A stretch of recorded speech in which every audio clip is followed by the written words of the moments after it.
Hi guys, I'm Shmi and good morning to you on my first full day of this trip to Dubai. So I landed here yesterday, I had a night flight over but had an awesome first day catching up with the Carrabba and his MSO HS, one of only 25 in the world, and then meeting up again with White S and the Bugatti Veyron Grand Sport Vitesse, as well as some other pretty cool cars, and even going up that building behind me, the Burj Khalifa, the monstrous skyscraper of Dubai, tallest building in the world that you can pretty much see anywhere you are in this city. In fact, you literally feel like you're next to it wherever you are in Dubai. But today is one of the main reasons I've come out, because we're going over to Abu Dhabi for the Formula One Grand Prix. This is the final race of this year's season. So the 2016 World Champion is going to be decided today. It's between Nico Rosberg and Lewis Hamilton. Obviously, by the time this video is out, we know who won. But it's going to be quite an awesome day, so I'm very much looking forward to it. I try to come out to this Grand Prix as often as possible, but to do so, I've got to take a car. I've got to drive about an hour or so over to Abu Dhabi, and I'm going to be here for another week or so, so it made sense to pick something up that I'm going to be driving for this week. So I got in touch with McLaren and suggested maybe they could let me drive a McLaren I've never driven before.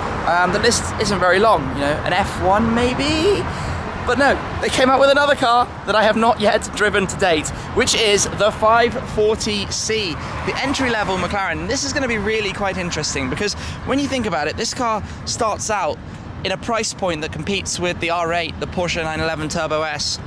In England, it's £120,000, the entry-level McLaren. So this is what I'm going to be driving for this week. Very, very cool car. I've had a lot of fun in my previous test drives with the 570S and the 570 GT. But for this trip, it's going to be all about 540C. Let me quickly run over the sort of headline stats and figures and numbers then for the 540C. 540 PS, which is 533 brake horsepower, also has 540 Newton meters of torque. Numbers are pretty high then. It's on about a par with the R8 Plus, the Turbo S, similar kind of price point as well. You've got 0 to 62, 3.5 seconds. It's 3.2 in the 570S. 0 to 200 kilometers an hour, 124 miles an hour is 10.5, which is still blisteringly quick. That's the thing that's quite easy to forget.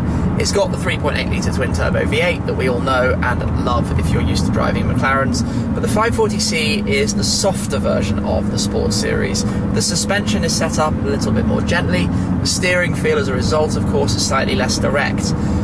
By having less torque, there's less instant throttle, which I've read means that you need to use the gears a little bit more. So I'll see how that feels. You know, you need to be thinking ahead slightly more to get the power ready to pounce.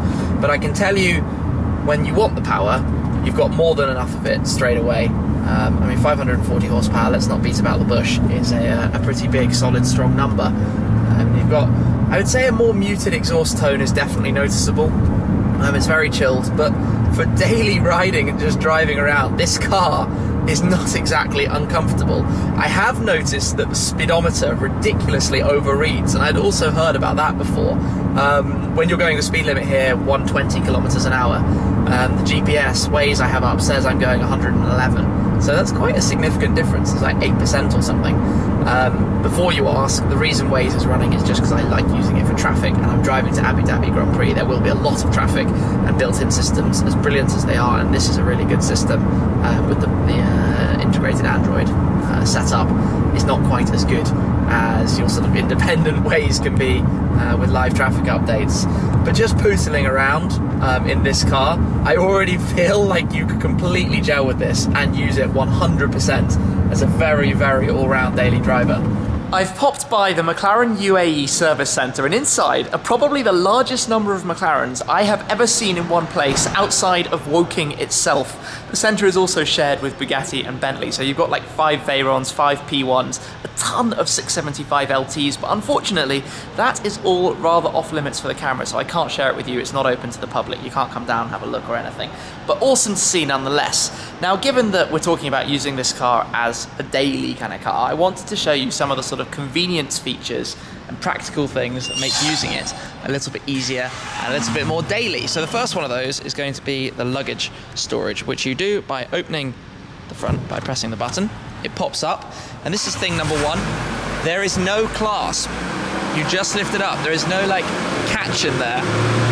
I'm just going to wait for that to finish what it's doing.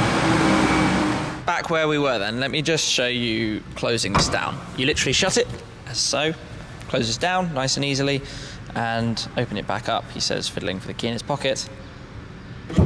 Pop, open it up. And now, in a normal supercar, you'd be fiddling around trying to find the clasps. Sometimes they're here, sometimes in the middle, sometimes that side, sometimes they're down, sometimes they're up. Basically, they're impossible to find. So that makes it significantly easier to get your stuff out of the car. And then in here, you've got quite a large amount of space. You can fit sort of flight bags, like the bags you can carry on in an aeroplane, 2 deep probably, a bunch of other stuff. I've just got my laptop and some clothes and things in there at the second. It does go down to the floor. I've got another bag underneath, just in case you're wondering. So that does go pretty low down. Just close it up again, nice and soft, significantly improved over the Super Series bonnet clasps. Then things like the doors. These open a little bit more easily than they did on the 12C and the 650 because they basically go much more straight up rather than out, so they're less likely to hit curbs, and you don't need to open it very far to actually get out. And I think this is one sort of thing that's often misunderstood. Doors that open like this don't actually need that much space. So let's say you can't open it up because there's something here. If you had a normal car and you open the door that far, the gap would be the same. Likewise, you know, if a car was sort of that far away, in a normal car, the door would be to here and you wouldn't be able to get in. Whereas in here, you can actually squeeze through. So kind of surprisingly, you can get in here more easily than you could with normal doors. Sport Series, like I showed on the 570S and the 570 GT launch, has this new carbon tub which is much lower at the front. So they say it's easier for ingress and egress, which means getting in and out basically, because you've got more room to swing your feet through, not kicking on the tub. So it makes it a little bit easier to get in and out of the car. Convenience like that. Now inside, we've got a glove box, he says. I think you need the ignition on for the glove box, do you? Maybe you even need the engine on. So you've got a little glove box. Previous McLarens didn't have a glove box. Not huge, but I guess it's lockable. It's a secure storage area. You've got these little pockets on the door, so you can fit water bottles in there. Well, drinks bottles of any description really. Kind of secret. Now the reason they have the flap is obviously because if the door is open, whatever was in there is going to fall out. So you have the flap so you can close it. And things are secured in. You've got sun visors with a mirror.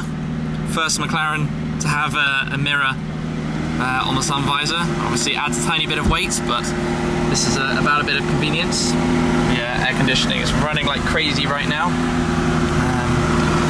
But you can see there's a few more things in the direction of practicality and using the car in a more daily way. And you've got a big parcel shelf back here as well. Everything designed just to be slightly easier. Pull the catch. Oh, that folds forward quite well as well. And you can fit some, technically you could fit some soft bags in there. You're not supposed to, because if you brake hard, it runs the risk of flying forwards. But let's face it, everybody does. That's the shelf, and it's got this sort of ledge, so it will hold your luggage back in there too. So you could easily go away on a long tour with one of these, or you could have a GT with an even bigger boot. But there are lots and lots of these sort of touches that basically make the Sport Series just that little bit easier to use on a daily basis. Anyway, so one more thing that I hadn't actually mentioned yet is it has the sort of comfort access. So when you pull the door back closed just after you've stepped in, soft close will close the door. Then with the left stalk you can do that, which will move your seat back to the right position and move the steering wheel as well. So yet again, even more things to make your life a little bit easier and more daily in a supercar. Another thing, speed bumps. These are particularly violent, but you have a much easier system for raising and lowering the lift now. You literally can just hold that lower stalk up than the Super Series had, where you had to do a sort of double action. It will lower itself at 60, or you can press and hold it down and get a beep, and down it's going to go again. So that's super easy. You can do it up to 40 miles an hour there, 60 Ks, so what more do you need? It's remarkable how chilled out this car is to just cruise along the motorway. Bowers & Wilkins Hi-Fi on, obviously I can't play that right now because of sound and copyright and all that, but listening to music, just feeling relaxed. The seats are quite firm in the lower back, quite like Lamborghinis, but I'm not uncomfortable. I've been driving for nearly an hour, and I've got the first sign to Yas Island, which is of course where Yas Marina Circuit can be found. So yeah, so far, pretty good. We're arriving then, that's the Yas Viceroy Hotel. that I've stayed in once before when I came out on Amania earlier this year. We go under a few tunnels, find somewhere to park, and then go in and check out the marina. But it's exciting to be back. Yas Marina, Grand Prix Day. Here we are, parked up, and unsurprisingly, I would park right next to the coolest car I could find in the form of a Bugatti. What a coincidence, eh? Always cool that there was an empty space right behind it. Looks nice. I like the kind of extra red touches this car has around here, and in the engine bay as well. But I've spotted a few more things about, so let's go take a look. Ferrari 599 GTB, 650S Spider. There are plenty of sort of generally luxurious cars around, Rolls-Royces, Bentleys, Mercedes, Porsches. Then you get onto cool stuff like that. The Murcielago LP670-4 Super Veloce. They only actually ever built 185 of those out of the run of 350 that was intended. So pretty rare. Keep coming up, you've got a yellow Aventador tucked in here. Aventadors really are the cars of Dubai, the Middle East. You see so many of them. Abu Dhabi one there. The number of the Devil 666. That's the LT's brake horsepower, not the Aventador. Lots of yachts on that side. Actually, that's a Wally, if you know anything about your yachts. So that's quite special. But then, if I keep coming up, I've stumbled into a rather nice trio up here that maybe one person's brought. We've got an LT, a LaFerrari, and a 918 Spider. Both the LaFerrari and the 918 actually done up sort of racing style. That's very much like the FXX K style design on the LaF. The silver pinstriping and the black bits as well. Super, super cool. Oh, and the yellow Pirelli tyre writing and white Michelin tyre writing on the 918 in the liquid silver. So that's all right, not a bad start. Not even paying much attention to the LT there. Sorry, LT. So yeah, should see a fair few nice cars around as well later on, I suppose. Display stand with a GTC4 Lusso. And then it's Yas Marina. Look at this, all the yachts. They literally back over there onto the racetrack. This is such an awesome place, the sound echoing around. Oh my gosh. A Rolls-Royce Wraith rolls out. Some Bentleys. And who even knew Nismo made a Patrol? Well, I mean, the guys out here probably did, but I definitely didn't. The Phantom next to it. Then here, we've got an Aston Martin Lagonda Taraf. Those are seriously rare, very expensive. Oh, I like the colour, the dark blue, the dark blue. That's really smart, actually. I like that a lot. I really like that. At first, when those came out, people weren't sure about them, but I think it's awesome. What else? 458 Spider, Bentley. Oh, look, there's another 918 nose sticking out down there. What a surprise. This is absolutely crazy. Awesome. Ah, I recognise that car and that number plate. We have seen and filmed with that many times on the Gumball 3000. Awesome to see that there. Could try find and catch up with the owner. Ferrari 458 Speciale Aperta.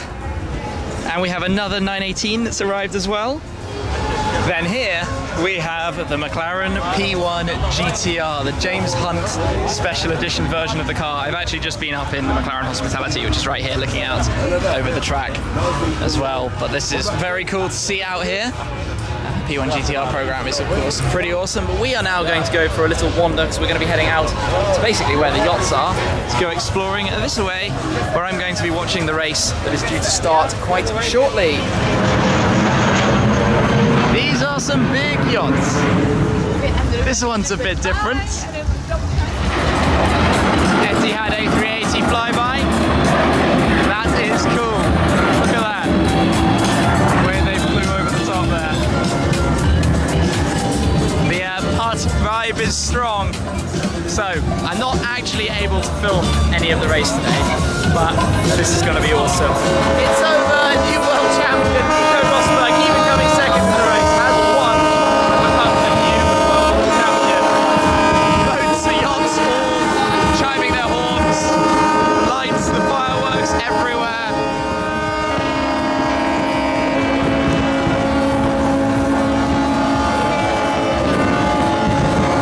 This is super cool.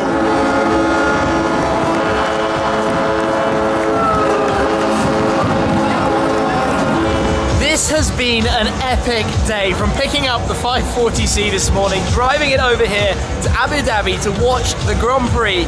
A big thanks has to go to Al Masood Automobiles, who have hosted me on the yacht I've been watching today's race from. It has been awesome. There have also been a surprising number of ridiculously cool cars here.